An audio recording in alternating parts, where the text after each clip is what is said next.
ایک سورہ فاتحہ 3 دفعہ سورہ توحید پڑھ کر تمام مومنین مومنات محرومین، تمام علماء، تمام شہداء، اپنے تمام محرومین کو، میرے محرومین کو، بانی مجلس کے محرومین کو، استاد سعید سبت جعفر، شہید قاسم سلیمانی، شہید عارف حسینی کی روح کو پڑھ کر بخش دے۔ بسم اللہ الرحمن الرحیم، الحمدللہ رب العالمین الرحمن۔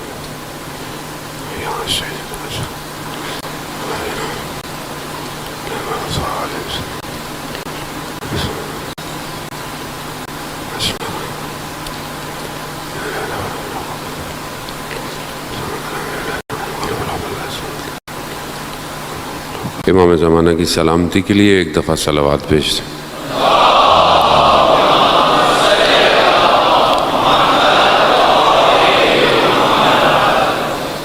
لا حول ولا قوة الا باللہ العلی العظیم، حسبنا اللہ ونعم الوکیل، نعم المولا وصیر۔ اعوذ باللہ من الشیطان الرجیم، بسم اللہ الرحمن الرحیم۔ الحمدللہ الذی یؤمن الخائفین وینجی الصالحین ویضع المستکبرین ویہلک ملوکا ویستخلف آخرین، والصلاة والسلام علی رسول ثقلین، محبوب رب المشرقین والمغربین، جد الحسن والحسین، نبینا سیدنا ابی القاسم محمد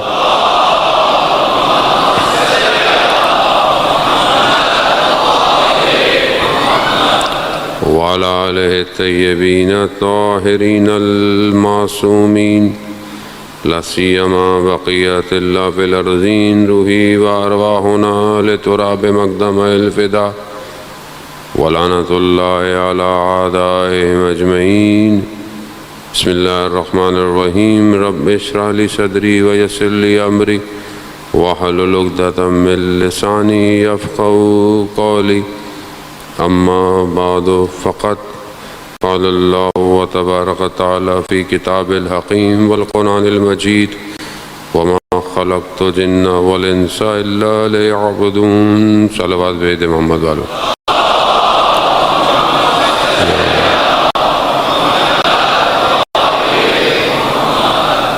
عزاداران سید الشہداء، ماہ محرم کی مجالس میں سے ایک اور مجلس کی توفیق پروردگار نے آپ کے درمیان میں دی ہے۔ ماہ محرم کی ان مجالس معرفت امام ہے، کیونکہ جس نے امام کو پہچانا تھا کربلا میں وہی امام تک پہنچا ہے، اور جو امام تک پہنچا وہی کامیاب ہوا۔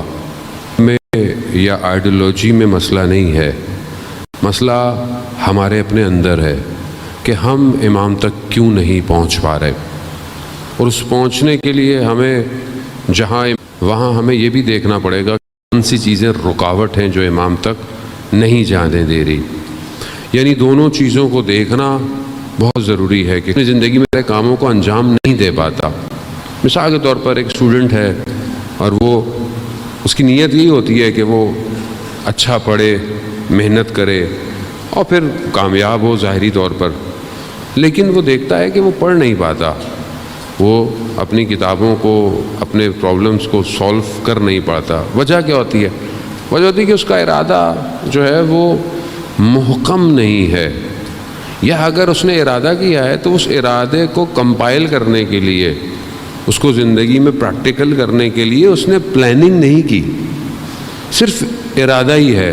تو ظاہر ہے صرف ارادہ ٹھیک ہے، ارادہ امپورٹنٹ ہے کیونکہ ارادہ موو کرتا ہے، لیکن آگے پلاننگ بہت ضروری ہے کہ میں کس طرح کروں یہ کام کو۔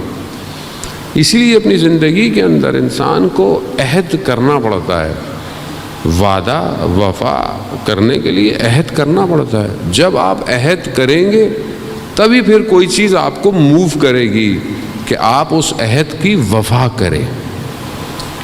اور ہم جو مجالس میں آتے ہیں ہم اس لیے آتے ہیں کہ وہ جو عہد کیا ہے اس کو پورا کریں۔ کیونکہ قرآن بھی یہی کہتا ہے، شخص جو ہے وہ امام زین العابدین علیہ السلام کی خدمت میں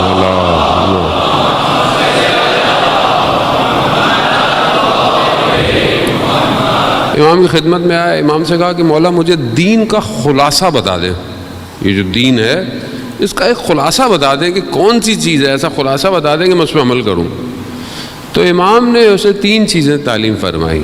پہلی چیز امام نے کہا کہ اپنے عہد کو وفا کرو، جو تم نے عہد کیا ہے، جس سے تم عہد کرتے ہو، وعدہ کرتے ہو، اس کو وفا کرو، یہ پہلی چیز ہے۔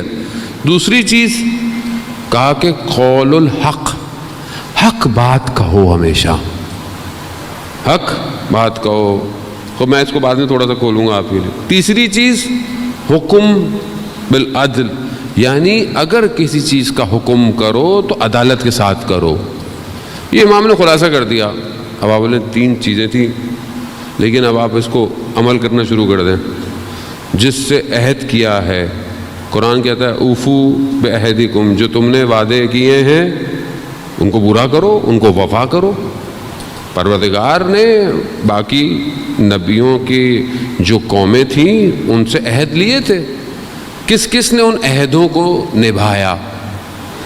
خوب ہمارے استاد ڈاکٹر رفیع کے بہرحال آج کل وہ کووڈ کی وجہ سے مریض ہے، خدا ان کو شفائے کاملہ عطا فرمائے، وہ اپنے بیان میں فرماتے ہیں کہ عہد جو ہے وہ 4 قسم کا ہے جو ہماری زندگی میں ہوتا ہے اور ہونا چاہیے۔ پہلا عہد خدا کے ساتھ ہے، انسان خدا کے ساتھ جو عہد کرتا ہے اسے پورا۔ اب خدا کے ساتھ کیا ہے؟ وہ خدا میں تیرا بندہ ہوں، تو بندہ کیا کرے گا؟ بندگی کرے گا، عبادت کرے گا۔ خدا میں یہ نہیں کروں گا، خدا میں، ہم کرتے بھی تو ہیں خدا سے عہد، غلطی ہو جائے تو ہم لوگ کیا کرتے ہیں؟ معافیاں مانگتے ہیں، پھر وعدہ کرتے ہیں، مگر وہ وعدہ ہی کیا جو وفا ہو، ہمارے وعدے ویسے بھی وفا نہیں ہوتے۔ تو ہم اس عہد کو نبھائیں، جبکہ قرآن اس چیز پہ بہت زیادہ فوکس ہے کہ جو تم نے خدا کے ساتھ عہد و پیما باندھا ہے اسے پورا کرو۔ عہد سے بڑھ کر ایک اور لیول ہے جسے قرآن میثاق کہہ رہا ہے کہ وَإِذَا أَخَذْنَا مِيثَاقَ، کہ ہم نے میثاق لیا۔ کس سے؟ بنی اسرائیل سے لیا، بہت سی جگہوں پہ لیا ان سے قوموں میں۔ اگر آپ قرآن پڑھیں کہ انشاءاللہ کہ ہم قرآن پڑھیں اور اس کے ترجمے کو بھی پڑھیں اور اس کے ساتھ ساتھ ہم تفسیر کو بھی پڑھیں۔ کب پڑھیں گے مجھے آپ بتائیں، کب پڑھیں گے؟ بوڑھے ہو جائیں گے تب پڑھیں گے؟ بوڑھاپے میں پڑھیں گے؟ کب پڑھیں گے؟ میں اپنے آپ سے بھی کہہ رہا ہوں۔ اچھا میں تو کیونکہ مولانا ہوں، مجلس پڑھنی ہے، مجبوری ہے، نہیں پڑھوں گا تو بیان کیا کروں گا، مجھے تو پڑھنی پڑتی ہے۔ یعنی سمجھ لیں میں تو اللہ نے مجھے ایسی جگہ بٹھا دیا ہے بھائی چارہ نہیں ہے پڑھنے کے علاوہ، اب کیا کریں؟ شروع میں بھی جب میں حوضے میں گیا تو کسی نے مجھ سے پوچھا کہ آپ یہاں کیا کرنے آئے؟ میں نے کہا وہاں ٹائم نہیں ملتا تھا کتابیں پڑھنے کا، حوضے میں آ گئے، شاید 4 کتابیں پڑھی لیں گے آدمی، پڑھنے ہی آئے۔ تو ہم تو چلیں اسی مجبوری میں اللہ نے بہرحال کر دیا، لیکن آپ ہم اپنی زندگی میں دیکھیں کہ ہم کب پڑھیں گے قرآن، اور پھر اس کو ظاہر عربی ہماری بہت اچھی نہیں ہے سب کی، تو اس کا ترجمہ اور پھر اس کی تفسیر کب پڑھیں گے؟ مگر قرآن نور نہیں ہے، مگر قرآن کلام الہی نہیں ہے، مگر قرآن جاوداں معجزہ نہیں ہے، مگر خدا نے نہیں کہا کہ میں تمہارے درمیان میں 2 چیزیں چھوڑے جا رہا ہوں، قرآن اور اہل بیت۔ جس نے ان دونوں کو تھاما وہ پہنچ جائے گا۔ رسول خدا کا فرمان ہے، حدیث ثقلین مشہور ہے، حدیث ثقلین کہ 2 چیزیں دے رہا ہوں، ان دونوں کو تھامو تو مجھے حوض کوثر پہ ملنا۔ یعنی اگر حوض کوثر تک جانا چاہتے ہیں تو کیا کریں؟ قرآن اور اہل بیت دونوں۔ قرآن اہل بیت کی تعریف کر رہا ہے، اہل بیت قرآن کو بیان کر رہے ہیں۔ خود ابن عباس سے کہا تھا نا کہ کیا آپ حضرت علی کی شان بیان کرتے رہتے ہیں، تو ابن عباس نے کیا تھا؟ میں قرآن کی تلاوت چھوڑ دوں؟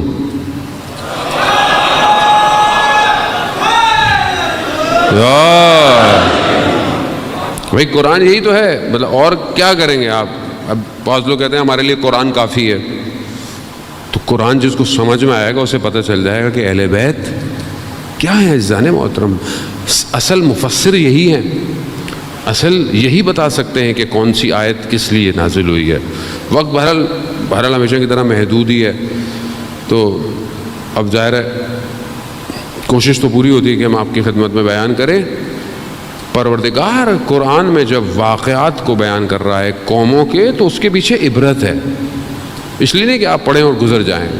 بنی اسرائیل سے پروردگار نے میثاق لیا، بہت سارے میثاق ہیں، ایک وہ بھی ہے کہ ان سے کہا کہ فلانے دن تم نے مچھلی کا شکار نہیں کرنا، لیکن مچھلیاں آتی اسی دن تھیں۔ اب اللہ نے کہا میثاق لیا ہے، نبھاؤ، لیکن نہیں کر پاتے تھے، نہیں کر پائے۔ اسی طرح یہ سلسلہ چلتا ہے۔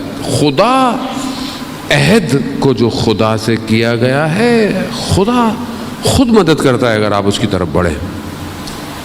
قرآن کے اندر پروردگار نے ارشاد فرمایا ہے کہ من المومنین رجال، مومنین میں سے کچھ مرد ایسے ہیں کہ جو انہوں نے عہد کیا ہے اسے پورا کرتے ہیں، جو انہوں نے عہد کیا ہے اسے پورا کرتے ہیں۔ کچھ کر چکے ہیں، کچھ کریں گے، اور خدا اپنے وعدے سے جو ہے وہ تخلف نہیں کرتا۔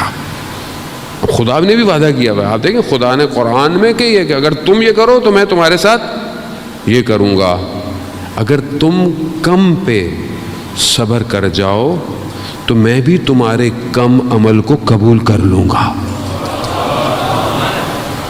تم اگر کم پہ اکتفا کر جاؤ جو تمہیں خدا نے دیا ہے، تو میں بھی تمہارے کم عمل پر تمہیں اجر دے دوں گا۔ عزیزان محترم، خوب یہ ایک عہد خدا کے ساتھ۔ دوسرا عہد پیغمبر اور ائمہ علیہ الصلوۃ والسلام، یعنی نبی کے ساتھ اور ائمہ کے ساتھ ہے۔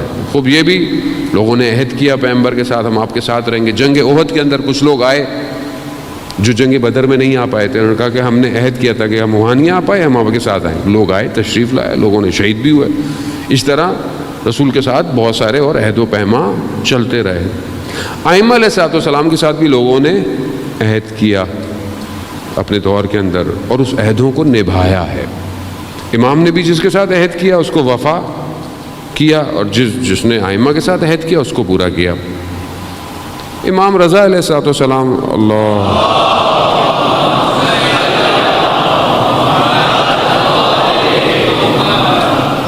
امام جب مدینہ سے خراسان کی طرف جا رہے تھے تو راستے میں نشاپور اترے، اور نشاپور میں امام نے جو ہے وہ کسی سے کہا کہ کوئی ہے جو محاسن کو درست کر سکے، تو ایک شخص تھا، وہ آیا تو امام نے پہلے اس سے پوچھا کہ تمہاری اجرت کتنی ہوگی، یعنی کیونکہ آپ کو پتہ ہے اسلام کے قانون کے مطابق، شریعت مطابق آپ کسی سے کوئی معاملہ طے کریں تو پہلے اس سے اس کے اجرت، اس کے پیسے پوچھ لیں۔ ہم تو کرانے کے بعد اتنے مانگ رہے ہو، اتنے تو نہیں بنتے بھائی، یہی دیں گے۔ اب وہ بیچارے سے کام تو کرا لیا، وہ بیچارہ کیا دے گا؟ ہمارا تو روٹین یہی ہے۔ اسلام کہہ رہا ہے پہلے طے کرو، پہلے طے کرو۔ امام اس سے کہہ رہے ہیں تمہاری اجرت کیا ہے؟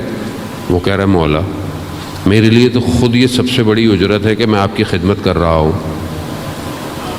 پھر بھی امام نے اس کو بہرحال کہا کہ اس نے کہا، مختلف روایتیں، ایک میں یہ کہ امام نے اس سے وہ پتھر مانگا جس پہ وہ اپنا جو ہے وہ چاقو تیز کرتا تھا، امام نے اس کو اعجاز امامت سے سونے کا بنا دیا۔ اس نے کہا مولا اسے واپس پتھر بنا دے۔ کہا مجھے کچھ اور چاہیے۔ کہا کیا؟ کہا جب میرا آخری وقت ہو نا مولا تب تشریف لے آئیے گا۔ جو معرفت ہو، یہ معرفت ہے۔ کہ بعض اوقات لوگ اٹھاتے ہیں نا کہ کچھ مل جائے، یہ مل جائے، وہ مل جائے، وہ اس کو مانگ لو جس کی پوری کائنات ہے، سب کچھ ویسے ہی تمہارا ہو جائے گا۔ تو یہ کربلا سمجھاتی ہے کہ کہا جنت بھی تمہاری، یہ بھی تمہارا، وہ بھی تمہارا، سب کچھ تمہارا۔ کہا نہیں، ہم آپ کو چھوڑ کے نہیں جا سکتے۔ کیوں؟ کیونکہ یہی سب کچھ ہے۔ وقت گزر گیا، امام ایک دن ایک جگہ بیٹھے ہوئے تھے، امام نے تھوڑی دیر کے لیے مرخصی اٹھے وہاں سے، کہا کہ گئے، واپس آئے۔ کہا مولا کہاں گئے تھے؟ کہا جو اس سے عہد کیا تھا اس کا آخری وقت آ گیا تھا، اسے نبھانے گیا تھا۔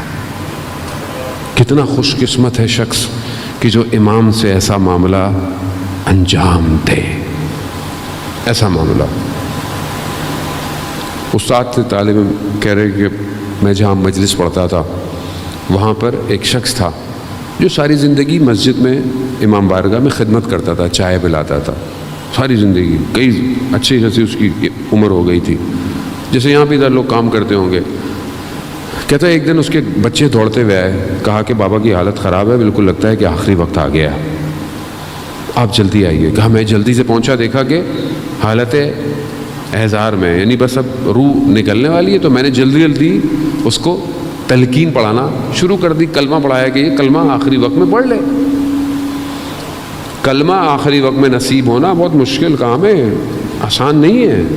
زبان جو ہے وہ لا الہ الا اللہ بولے. کیوں؟ کیونکہ شیطان آخری وقت تک دھوکہ دیتا ہے. اس لیے آپ دیکھیں کہ آج کل جو بڑے بڑے علماء ہیں، اولیاء ہیں، ان کی دعائیں کیا ہیں؟ خاتمہ بخیر ہو، حق پہ موت آئے. کیوں؟ کیونکہ نہیں پتا کہ آخری وقت میں کیا دھوکہ دے جائے شیطان. وہ دیتا ہے آخری وقت میں آ کے، وہ کہتا ہے یہ لو پانی پلا دوں گا، یہ کر لوں گا، وہ کر لوں گا، بچ جاؤ گے. انسان اگر ایمان محکم نہ ہو تو متزلزل ہو جاتا ہے اس وقت. اس کو کہا لا الہ الا اللہ پڑھو، محمد رسول اللہ پڑھو، ولایت کے لیے گواہی دو. یہ چپ کہہ رہا کہ کیا کر رہے ہو ساری زندگی، تم نے اتنی محنت کی، ساری زندگی تم نے اتنا کام، اب وقت آیا تم کیوں نہیں نام لے رہے؟ نہیں بول رہا. پریشان ہو گئے بچے، یہ خود مولانا پریشان ہو گئے، بہت زیادہ بولا کہ کھولو اپنی زبان کھولو. تو ایک دم اٹھا، اس نے بولا کہ جن کی ساری زندگی خدمت کی ہے وہ خود آئیں گے تو بولوں گا. جن کی ساری زندگی خدمت کی ہے. کہا ہم پریشان. کہا تھوڑی دیر میں، کیونکہ کردستان کا رہنے والا تھا تو مادری زبان ترک تھی. کہا ہم نے تھوڑی دیر میں دیکھا کہ ایک دم احترام میں کھڑا ہوا اور کہا کہ خوش آمدید میرے مولا حسین. یعنی یہ ہے عہد کہ زندگی ان کے لیے گزاری، آخری وقت میں بھی انہی کا انتظار ہے. خوب یہ عہد و پیما کرنا پڑتا ہے. سید الشہداء علیہ السلام نے بھی اپنے اس وقت میں کہ جب امام کے اوپر یہ آیا، امام نے خط لکھے، خط کے ذریعے سے لوگوں کو دعوت دی. کہیں پر راستے میں جب جا رہے تھے تو کہیں جو ہے وہ امام نے اپنے خطبوں کے اندر لوگوں کو بلایا، کہیں کسی قاصد کو بھیجا. ہر طریقے سے امام نے لوگوں کو دعوت دی. ایک ہوتا ہے کہ شخص آپ کو، آج کل کا دور ایسا ہے، مثال آج کے دور کی دینی پڑتی ہے. مثال کے طور پر آپ کے کوئی گھر پہ آئے یا اس سے پہلے وہ آپ کو واٹس ایپ کر دے. اب تو شادی کے کارڈ بھی پرنٹ نہیں ہوتے، واٹس ایپ چلے جاتے ہیں. خرچہ ختم ہو گیا ہے، واٹس ایپ چلے گا. لیکن وہ شخص جس کے بیٹے کی شادی، اگر وہ خود آپ کے دروازے پہ آئے تو کتنی اہمیت بڑھتی چلی جاتی ہے نا، کہ پہلے تو ایسی بھیجتی تھا، آپ خود آ گئے ہیں، یعنی چیز کی اہمیت بڑھ گئی. امام نے خود خط لکھے بلانے کے لیے. لوگ آسان نہیں رہا، خواص لوگوں کو، اور کئی لوگوں کو امام نے خود دعوت دی. آؤ آؤ. خود راستے میں، جیسے میں نے پہلے بھی عرض کیا، شخص جو کہ ایسا ہے کہ جو امام کہہ رہے ہیں کہ تم خوارج میں سے ہو، تم میرے بابا کے مقابلے میں آئے ہو، سب کچھ آئے ہو، لیکن پھر بھی میں تمہارے ساتھ عہد کرتا ہوں، میں تمہیں ضمانت دیتا ہوں، اگر میرے پاس آ جاؤ تو میں رسول خدا سے تمہیں شفاعت دلواؤں گا. لیکن اس نے کہا یہ لیجئے، یہ لیجئے، یہ لیجئے. امام نے کہا یہ چیزیں تو بازار میں مل جاتی ہیں، تلوار بازار میں مل جاتی ہے، گھوڑا بازار میں مل جاتا ہے، مجھے یہ نہیں چاہیے، مجھے تم چاہیے. زہیر ابن کین اپنا قاصد بھیجا، بیٹے کو بھیجا، لوگ آئے، آخری وقت تک آئے. وہاب ابن کلبی کرسچن ہے، مسیح ہے. 17 دن ہوئے ہیں شادی کو، 17 دن ہوئے شادی کو. امام نے بھی ایسے ہیروں کو جمع کیا قیامت تک، تاکہ کوئی یہ نہ کہہ سکے کہ میں کیسے جاؤں، میری مثال کیسے. 17 دن ہوئے شادی کو. مسیح ہے، کرسچن ہے، لیکن جب ملا مسلمان ہو گیا، شہید ہو گیا امام کے لیے. ایک اور شخص جس کا باپ سامنے کربلا میں ٹکڑے ٹکڑے ہو گیا. بیٹا مولا کی خدمت گیا, مولا مجھے بھی اجازت دیں. کہا تمہارے باپ نے قربانی دی ہے, تم ایک ہی بیٹے ہو. کہا نہیں, میری ماں نے مجھے اجازت دی ہے, جاؤ تم بھی جا کے شہید ہو. کیسا عہد کیا ہوا تھا لوگوں نے.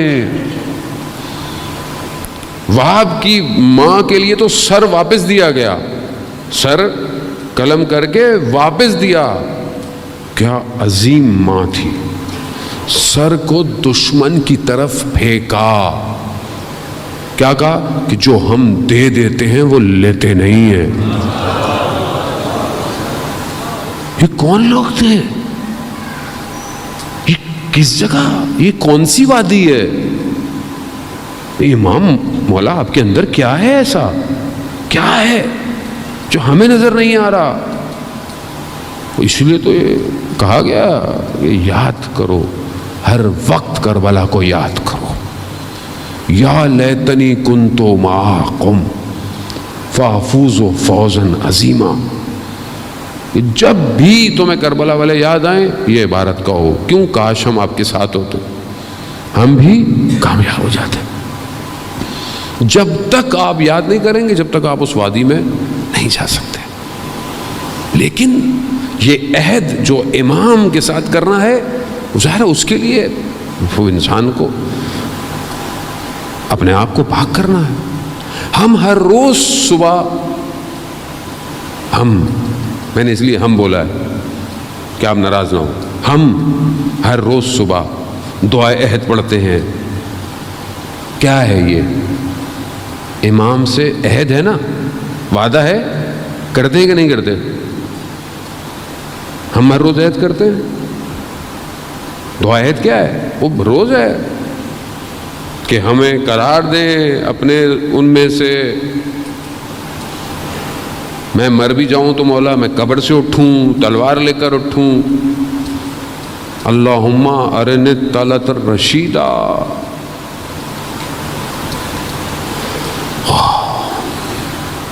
کیا یہ عہد ہے ہماری زندگیوں میں روز؟ پھر کیسے پہنچیں گے ہم کربلا, جب آج ہمارے پاس فجر کی نماز کے بعد 5 منٹ نہیں ہے اس عہد کو کرنے کے لیے؟ کیسے پہنچیں گے امام کے پاس, کیسے جائیں گے کربلا؟ عہد ہے, یہ ضروری کرنا ہے, یہ خدا کے ساتھ, پیغمبر کے ساتھ, ائمہ کے ساتھ. پھر آپ لوگوں کے ساتھ جو ہم عہد کرتے ہیں, وعدے کرتے ہیں, بات کرتے ہیں, یہ بہت مہم ہے. ہم وعدہ کرتے ہیں, اس کو نبھاتے ہیں. امام کیا کہہ رہے ہیں؟ دین کا خلاصہ, جو عہد کرو اسے پورا کرو. کیا ہم اپنی زبان میں سچے ہیں؟ کیا ہم امانت دار ہیں؟ نہیں. کیا ہم ایسے ہیں کہ یہ صفات ہمارے اندر پائے؟ کیا ہم حق کہتے ہیں؟ امام کہتے ہیں نا قول الحق, حق بات کہو. کیا ہم حق کہتے ہیں؟ نہیں, ہمیں تو ڈر لگتا ہے. حق کہیں گے تو لوگ ناراض ہو جائیں گے, محلے والے ناراض ہو جائیں گے, انجمن ناراض ہو جائے گی, ٹرسٹ ناراض ہو جائے گی, پبلک ناراض ہو جائے گی. سب سے زیادہ مولانا کو ٹینشن ہوتی ہے, زیادہ حق بولے گا تو اگلی دفعہ مجلس میں نہیں بلائیں گے. اب آدمی بھی گھبراتا ہے, بولیں کیا کریں. لیکن کیا ہم لوگوں سے گھبرا رہے ہیں یا اللہ سے؟ جب خدا سے عہد کر لیا تو پھر حق تو کہنا پڑے گا. اب اس حق کو کہنے کی قیمت کچھ بھی ہو دینی پڑے گی آپ کو, اور لوگوں نے دی ہے. حق کی قیمت دی ہے, دینی پڑے گی. زبان کٹے گی. حضرت میثم تمار کہ جب آخری وقت میں مولا کی خدمت میں پہنچے تو مولا نے کیا کہا؟ میثم وقت آئے گا, نیزے گھوپے جائیں گے, زبان کاٹ دی جائے گی. حضرت میثم نے یہ نہیں پوچھا کب, کیسے, کیوں, کیا, صرف ایک بات, مولا میں حق پہ ہوں گا. کہاں میثم حق پہ ہو؟ کہاں؟ اسی درخت کو جس پہ لٹکانا تھا پانی دیتے رہے. کون حق ہے؟ کٹتی ہے کٹے. کتنی خوش قسمت زبان ہے جو علی کے ذکر کی وجہ سے کٹ رہی ہے. کتنی خوش قسمت زبان ہے.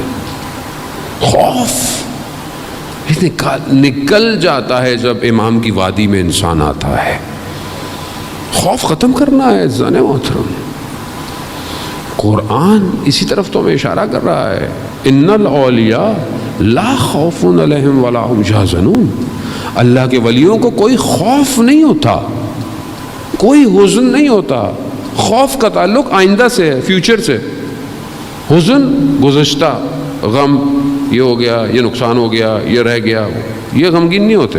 کیوں؟ انہیں پتہ ہے کہ یہ جا کہاں رہے ہیں، انہیں پتہ ہے کہ کرنا کیا ہے، انہیں پتہ ہے کہ یہ دنیا تو سمٹ جائے گی ایک لمحے کے اندر، لیکن جو اپنے عہد و پیما کو نبھا گیا وہی روشن رہے گا۔ آپ کے سامنے کربلا والوں کی مثال ہے، آپ ہر نماز کے بعد انہیں سلام کرتے ہیں، کیسا عہد کیا انہوں نے اپنے مولا کے ساتھ۔ بس ایسے ہی جوان کی ضرورت ہے، ایسا ہی شخص چاہیے۔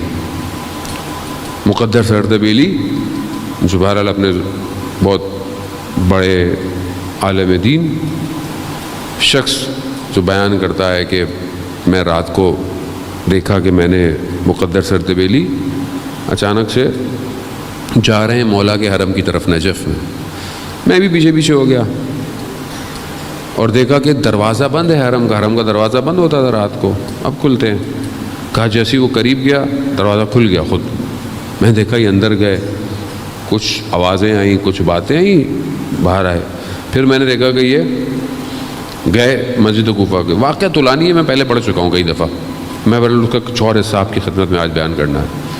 مسجد کوفہ میں گئے، وہاں دیکھا ایک نور ہے، روشنی ہے، یہ کچھ باتیں کر رہے ہیں، پھر کہہ رہے واپس آ رہے تھے مسجد کوفہ سے ہوتے ہوئے سہلہ کی طرف سے لے کے نجف کی طرف، تو پیچھے پیچھے مجھے کھانسی آ گئی، اب یہ پیچھے پیچھے ہے، مجھے کھانسی آئی تو رک گئے، انہوں نے میری طرف دیکھا، کہا تم کب سے میرے پیچھے ہو؟ میں شرمندہ ہوا، کہا کہ میں آپ کو دیکھا، آپ دروازہ کھل گیا، پتہ نہیں کس سے باتیں کی۔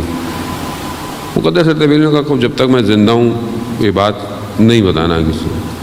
کہا کہ جب بھی مجھے کوئی علمی مسئلہ پیش آتا ہے تو میں مولا کی خدمت میں جاتا ہوں اور جواب لے کے آتا ہوں، لیکن آج جب میں مولا کی خدمت میں گیا تو مجھے مولا نے کہا کہ ہمارا آخری فرزند کوفہ میں ہے، تو آج میں پھر آخری امام کی خدمت میں پہنچا اور مسئلے کا جواب لے کر جا رہا تھا۔ اب یہ ایک شخص اس مقام پہ پہنچ جائے کہ اپنی مشکل مولا گفتگو کر رہے ہیں، بتا رہے ہیں، پھر آخری امام سے ایک شخص کیسے پہنچ جاتا ہے؟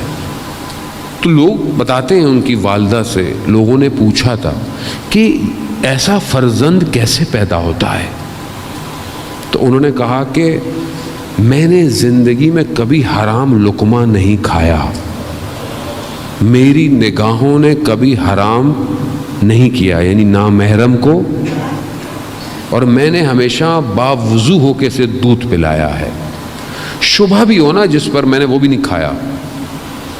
تو کہتے ہیں ان کے جو والد تھے وہ بھی عالم دین تھے، جب وہ طالب علم تھے، جوان تھے، اتنا حلال حرام کا خیال رکھتے تھے، تو ایک دفعہ کہیں بیٹھے ہوئے آرام کر رہے تھے کسی جگہ، تھک گئے، دن کا ٹائم، اٹھے تو بھوک لگی، دیکھا کہ پانی بہہ رہا ہے نہر کا، اس پہ سیب تھا، سیب اٹھایا اور کھا لیا۔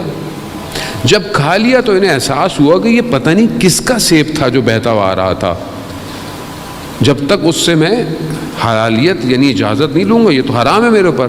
اس پانی کا پیچھا کرتے رہے کہ پانی آ کہاں سے رہا ہے، جاتے جاتے ایک باغ میں پہنچے کہ باغ درخت کے اندر سے یہ پانی سیب کے درخت سے آ رہا۔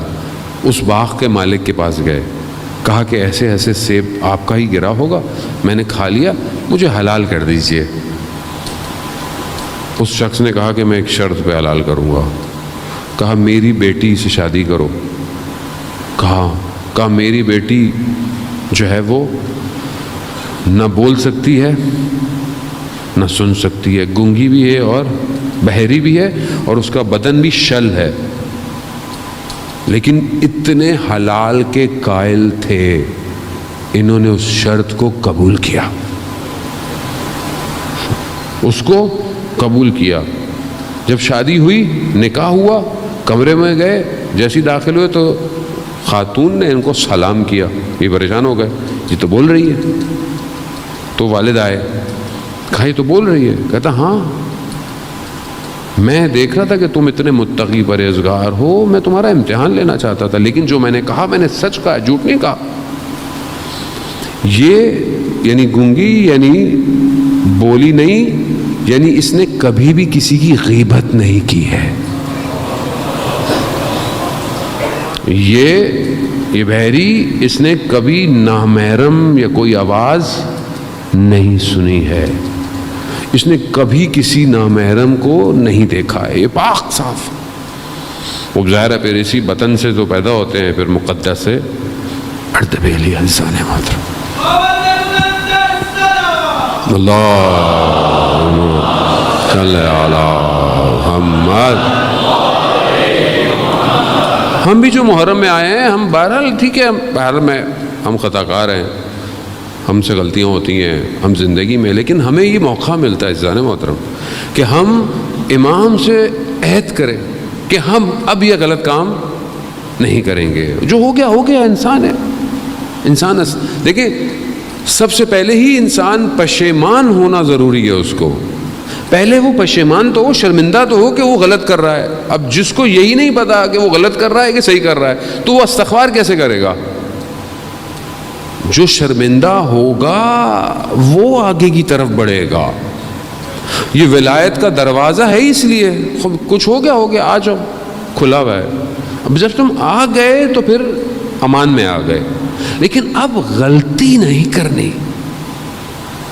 کیوں؟ میں نے کل بھی آپ کی خدمت میں عرض کیا، کیونکہ جتنا آپ قریب آتے جائیں گے امتحان بڑھتا چلا جائے گا، اور جتنا آپ کا درجہ بڑھتا چلا جائے گا اتنا واپسی سخت ہو جائے گی. مثال کے طور پر آپ ہائی وے پہ گاڑی چلا رہے ہیں، رائٹ پہ جو لین ہوگی وہ آہستہ گاڑی کے لیے ہوگی، لیکن جو بالکل لیفٹ پر ہے وہ فاسٹ ٹریک ہے. یہاں گاڑی سب جس کو تیز چلانی ہے اس پہ چلائے گا، جو 20 30 40 سپیڈ ہے وہ یہاں نہیں چلائے. کیوں؟ اس کے لیے پیچھے ہے، ورنہ حادثہ ہو جائے گا. اور اگر اس لائن میں، اس رو میں تیزی بھی بہت ہے، پہنچتا بھی بہت جلدی ہے، لیکن ذرا سی غلطی جان لیوا حادثہ ہے. 20 کی سپیڈ پہ حادثہ ہو جائے، بچنے کے چانس ہیں. 120 کی سپیڈ میں بچنے کے چانس کم ہے. بس یہ جو عہد کر لیا، پھر اگر کوئی غلطی ہوئی تو بس پھر نقصان زیادہ ہے. آیت اللہ شمس الدین اپنی کتاب میں ایک جوان کا واقعہ بیان کرتے ہیں. طالب علم کہتا ہے میں بازار سے گزر رہا تھا تو ایک نامحرم پر میری نگاہ پڑی اور اس نے میری نگاہ کو کھینچ لیا، اپنی طرف متوجہ کر لیا. تصویر ظاہر ہے فریم میں آ جاتی ہے. ابھی بہت سے لوگ کہتے ہیں نیت اچھی ہونی چاہیے. نیت تو خراب نہیں تھی، میں دیکھ رہا تھا، تصویر تو آ گئی نا ذہن میں. تو آپ رکیے گا، آج اس تصویر کو میں آپ کی صحیح کروں گا انشاءاللہ.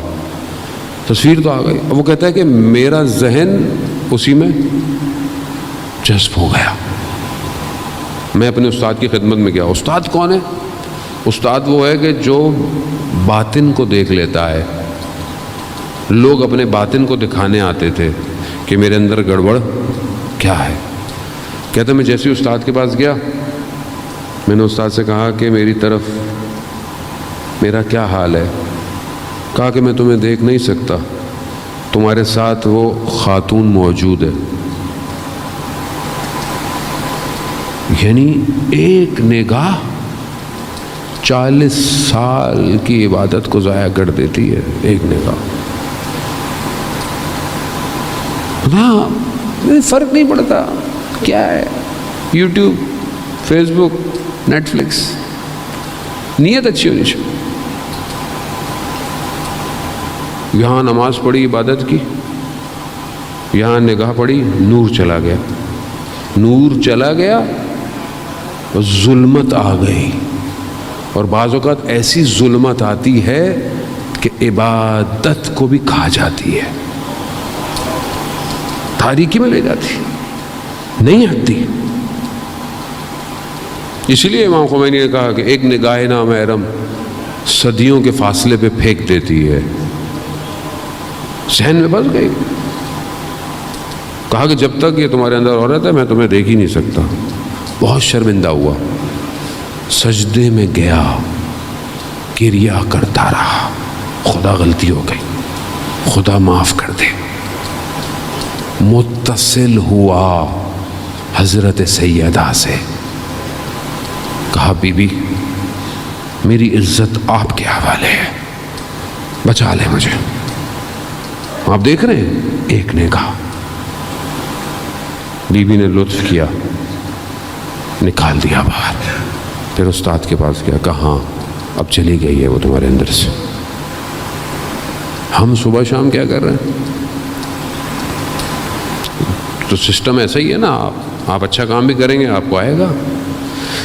کیسے اپنے آپ کو بچائیں عزیزان محترم؟ مجلس سنتے ہیں، گریا کرتے ہیں، نور آتا ہے، نورانی ہو جاتا ہوں، پھر خدا نخواستہ کوئی غلطی ہو جاتی ہے، گیا، پھر گیا۔ پھر بھی خدا لطیف ہے، کریم ہے، رحمان ہے، رحیم ہے، موقع دیتا ہے، آؤ، پھر جاؤ، پھر آؤ، پھر جاؤ، پھر آؤ، پھر۔ لیکن یہ نہ ہو کسی آنے جانے کے راستے میں اگر روح نکل گئی نا، پھر نہیں پتا، کسی کو نہیں پتا اگر روح کب نکل جائے، وہی حالت برزخ میں ہوگی۔ یا تو کوئی اب ہر کسی کے پاس تو ایسا استاد بھی نہیں ہے کہ وہ دیکھے، نفوس کے اندر داخل ہو جائے، نفسوں میں داخل ہو جائے۔ آیت اللہ قاضی طباطبائی کہتے ہیں کہ جب میں نجف پہنچا، پہلی دفعہ نجف گیا، نجف میں استاد کو ڈھونڈ رہا تھا، ابھی نئے نئے آئے تھے، استاد کے لیے گریا باری امام کے، تو کہتا میں حرم کے قریب تھا تو میں نے دیکھا کہ ایک طالب علم کو لنگڑاتا ہوا جا رہا ہے۔ یعنی میں آپ کو بتایا نا کہ استاد کسے کہتے ہیں، کیسا ہوتا ہے استاد، لنگڑاتا ہوا جا رہا ہے۔ تو میں نے کہا یہ تو صحیح سالم دیکھا ہے اس کو میں نے کچھ دن پہلے حرم کے اندر، اس کو کیا ہو گیا ہے؟ تو جو وہاں بیچ رہا تھا نا سامان، حرم کے باہر جو بیچ رہے ہوتے ہیں، اس نے خطبہ حمام کی عبارت پڑھی بیچنے والے نے۔ یہ ہے نجف، نجف کی فضا میں سڑک پہ بیچنے والا بھی خطبہ حمام جانتا ہے کیا ہے۔ ہمیں نہیں پتا ہوگا خطبہ حمام کسے کہتے ہیں، وہ خطبہ المتقین کے نام سے مشہور ہے۔ وہ حمام اس شخص تھا کہ جو امام کے پاس آیا تھا، متقین کی صفات کیا ہوتی ہیں، جب مولا نے صفات بتائیں تو سنا اور مر گیا، وہیں ختم ہو گیا۔ تو اس بیچنے والے نے خطبہ حمام کی عبارت پڑھی، کہا کہ یہ وہاں سے آ رہا ہے جہاں حمام بنتے ہیں۔ کہا کیا مطلب؟ کہا یہ اس جگہ سے آ رہا ہے کہ جہاں درس ایسا ہے کہ ہڈیوں کو لرزا دیتا ہے، کچھ دیر تک یہ لنگڑاتے ہیں پھر صحیح ہو جاتے ہیں۔ کس کے در سے آ رہا ہے؟ کہا ملا حسین کلی ہمدانی کے در سے آ رہا۔ ملا حسین کلی ہمدانی کہ جس نے 300 ولیوں کو بنایا، طالب علم نہیں بنائے، شاگرد نہیں بنائے، ولی 300 ولی بنائے، جس میں جواد ملکی تبریزی، احمد کربلائی، شیخ محمد بہاری ہمدانی، ایسی شخصیتیں کہ میں آپ کو کیا بیان کروں۔ تو آیت اللہ قاضی پریشان ہو گئے۔ نفوذ کرتے ہیں انفاس میں، نفس میں پینیٹریٹ کر جاتے ہیں استاد، نکال لیتے ہیں باہر، کیونکہ ہم اس وادی میں کبھی آئے نہیں، ہمیں پتہ ہی نہیں کیا ہے، ہمیں پتہ ہی نہیں کیا ہے، کون سی وادی ہے یہ، کب ہم اس میں داخل ہوں گے عزیزان محترم۔ خب یہ ہے عہد و پیمان، جس نے عہد و پیمان کیا ہے وہ پہنچے گا۔ ایک عہد پیمان جو کہ شاید ہمارے لیے نہیں ہے، وہ امام کا اور خدا کا عہد ہے، جو کہ انہوں نے آپس میں، امام نے اپنے خدا سے عہد کیا، امام نے کربلا میں اس عہد کو نبھایا، جا کے عہد تھا میں دین کی خاطر کروں گا، یہ ہوگا، یہ ہوگا، یہ ہوگا۔ مولا کائنات نے عہد کیا دین کی خاطر، لوگ کہتے ہیں مولا خاموش رہے، وہ دین کی خاطر تھا، خاموش رہے. اس لیے تو مولا نے آخری وقت میں کہا فزتو برب الکعبہ، میں رب کعبہ کی قسم کامیاب ہو گیا. یہ کامیابی کیا تھی؟ عہد پورا کیا.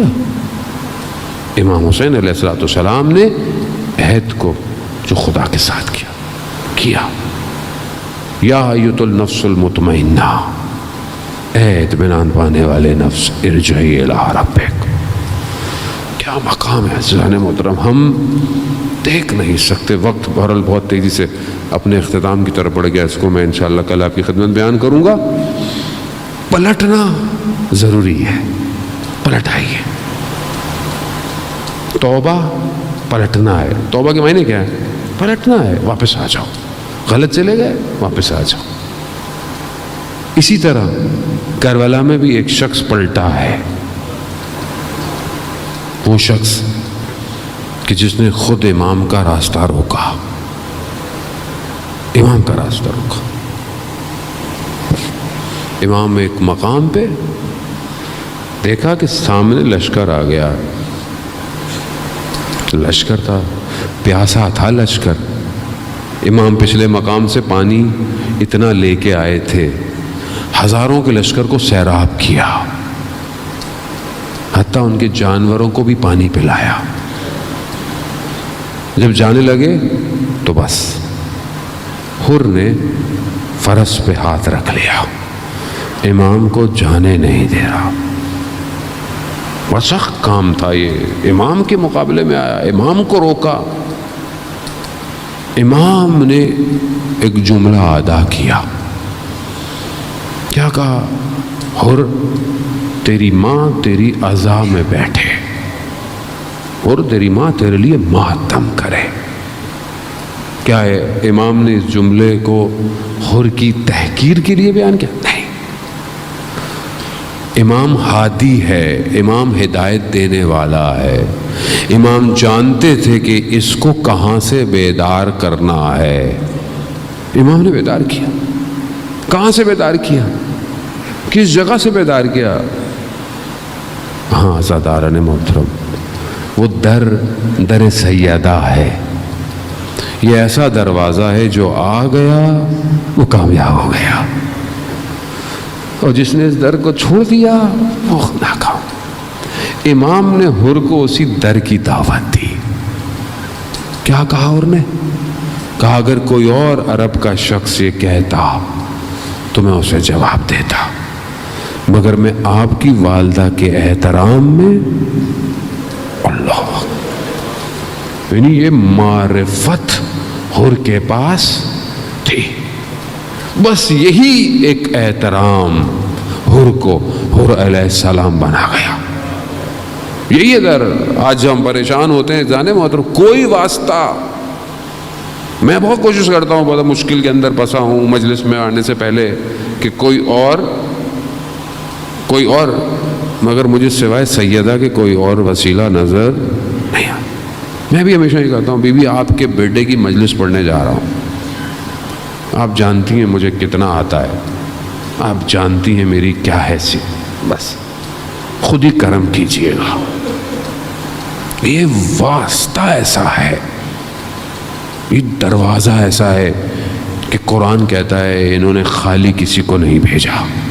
جو آیا، سائل آیا، اسیر آیا، جو آیا، اس در سے کوئی خالی نہیں کیا. حر نے بھی احترام کیا. شب عاشورہ حر پریشان ہے، حر ٹہل رہا ہے. شخص نے کہا کہ حر کیا ہوا؟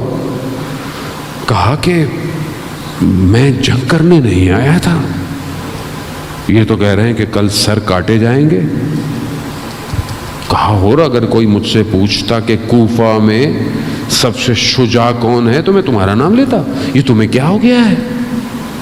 حر کہتا ہے کہ میں اپنے آپ کو جنت اور جہنم کے درمیان دیکھ رہا ہوں.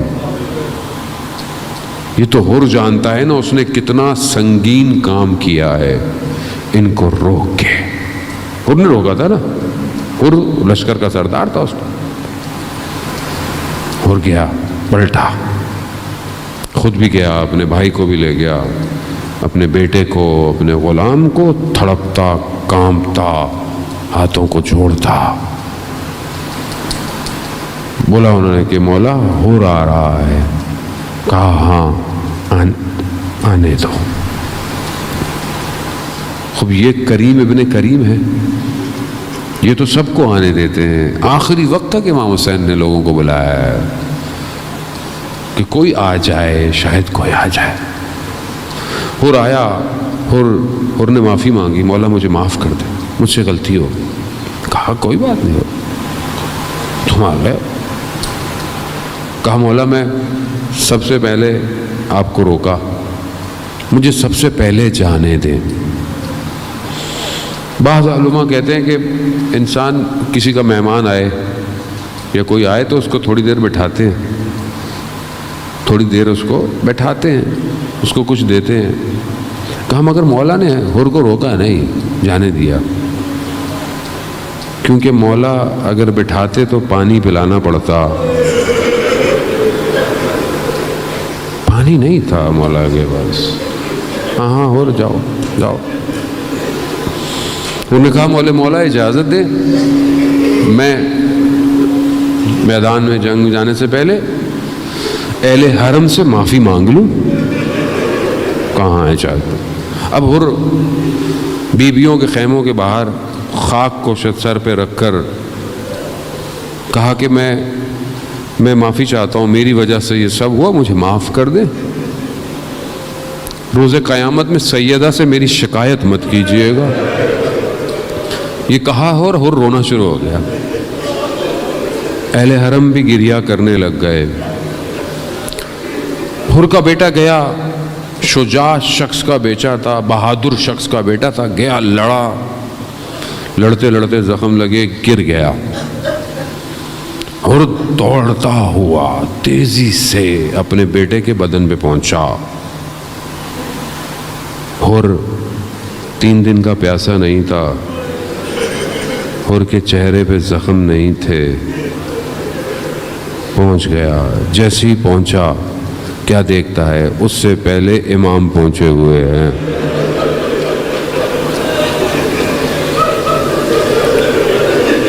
کہا مولا کہاں حر؟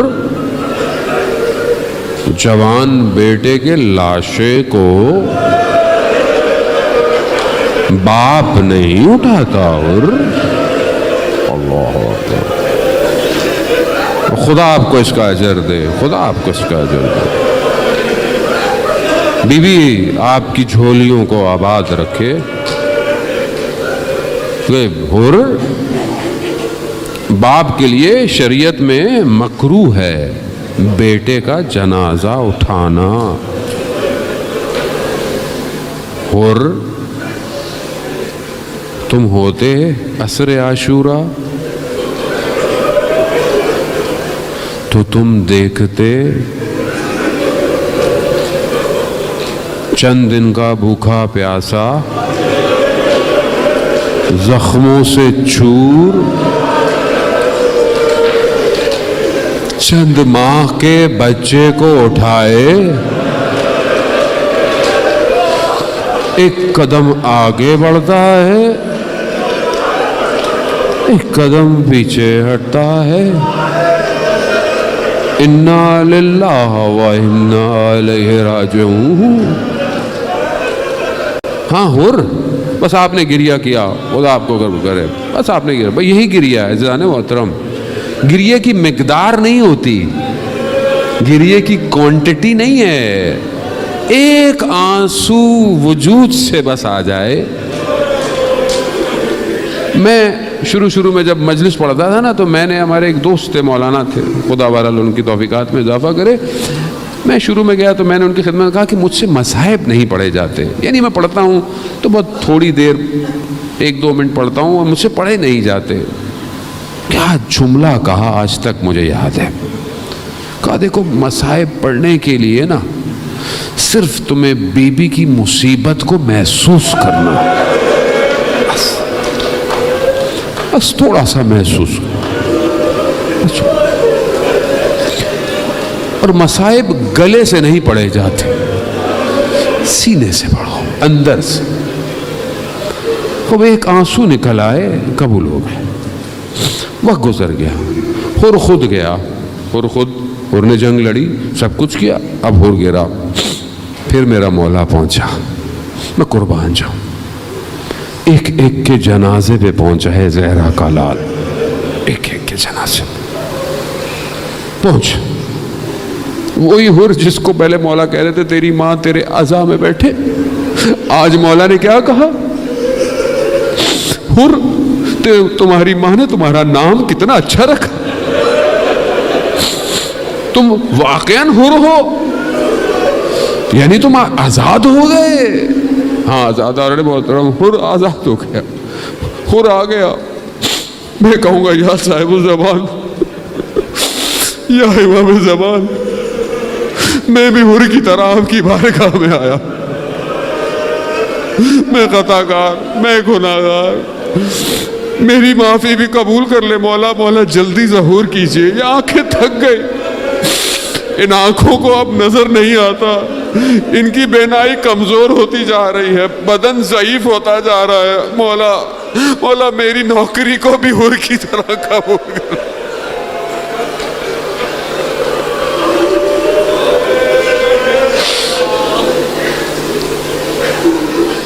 لعنۃ اللہ علی القوم الظالمین وسیعلم الذین ظلموا ای منقلب ینقلبون۔ پروردگار امام زمانہ کے ظہور میں تعجیل عطا فرما، ہمیں ان کے ناصروں ان کے مددگاروں میں شمار فرما۔ پروردگار ہماری خطاؤں کو، گناہوں کو، تجھے پروردگار تجھے واسطہ حضرت حر کا کہ جو آج تک عاشقان اہل بیت کے لیے ایک ایسا حرم ہے، ایک ایسا مقبرہ ہے، ایک ایسا مرقد ہے کہ جو دعاؤں کو مستجاب کرتا ہے۔ پروردگار تجھے واسطہ اس حر علیہ السلام کا ہماری خطاؤں کو معاف فرما۔ پروردگار حاضرین مجلس، سننے والے، بانیان مجلس، ہر شخص جو بھی کام کر رہا ہے ان کی جائز خواہشات کو پورا فرما۔ بہت سارے لوگ بیمار ہیں، کچھ لوگ کووڈ کی وجہ سے ICU میں ہیں، کچھ لوگ ویسے ہیں کینسر کے پیشنٹ، ایک بچی کینسر کے پیشنٹ ہے، انہوں نے کہا ہے پروردگار تجھے واسطہ حضرت حر کا جو کاشف الکرب عن وجہ الحسین ہے، امام حسین کے چہرے سے حر نے غم کو دور کیا تھا تھوڑی دیر کے لیے، تجھے واسطہ پروردگار ان سب کو شفائے کاملہ عطا فرما۔ پروردگار مسلمان جہاں جہاں مجلس عزاداری کر رہے ہیں ان کی جان مال عزت آبرو کی حفاظت فرما۔ پروردگار ہمیں کوئی غم نہ دے سوائے غم حسین کے۔ جو بھی اس مجلس عزاداری میں اپنی خدمت دے رہا ہے، اسکاؤٹ والے، سیکیورٹی والے، پولیس والے، جو بھی رینجرز ہیں، انتظامیہ ہے، ٹرسٹ ہے، ساؤنڈ والے، ویڈیو والے، ہر شخص جو بھی اپنا کام کرتا ہے پروردگار تجھے واسطہ اس کو اپنی بارگاہ سے اجر کثیر عطا فرما۔ پروردگار ہمیں ان ایام میں مقصد امام حسین کو سمجھنے کی توفیق عطا فرما۔ پروردگار ہمیں حج، عمرہ اور زیارات کی توفیق عطا فرما۔ اس وبا کو، اس بیماری کو انسانیت سے دور فرما۔ ہمارے محرومین کی مغفرت فرما، ان کو اہل بیت کے ساتھ محشور فرما۔ ہمارے گھروں کو قرآن کی تلاوت سے منور فرما۔ ہماری ماں بہنوں کے پردوں کی حفاظت فرما۔ ہمارے آنے والی نسل کو اور ہمیں بھی ہمارے وقت امام کا سپاہی بنا۔ علماء اکرام، مراجع اکرام کو طول عمر اور سلامتی عطا فرما۔ ہمارے وطن عزیز پاکستان کو عزت اور استحکام عطا فرما۔ ان کے حکمرانوں کو پروردگار عقل اور شعور عطا فرما۔ پروردگار جو دشمن ہیں اسلام کے، اگر وہ ہدایت کے قابل ہیں انہیں ہدایت فرما، اگر ہدایت کے قابل نہیں تو انہیں کیفر کردار تک پہنچا۔ جو قومیں اپنی آزادی کی جنگیں لڑ رہی ہیں پروردگار انہیں کامیابی عطا فرما۔ اللہم ارزقنا زیارت الحسین فی الدنیا و شفاعتہ فی الآخرہ۔ صلوات بھیج دے محمد والے۔